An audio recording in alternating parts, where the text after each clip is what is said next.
জেনে বুঝে মানলে কুরআন হাফেজ হওয়ার পরে বেহেশতের সুপারিশ পাবো আপন জনের তরে।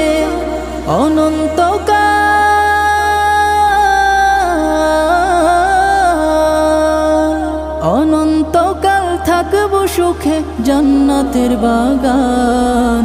যাদের বুকের মানিক হলো হাফেজে কুরআন, হাফেজে কুরআন, হাফেজে কুরআন।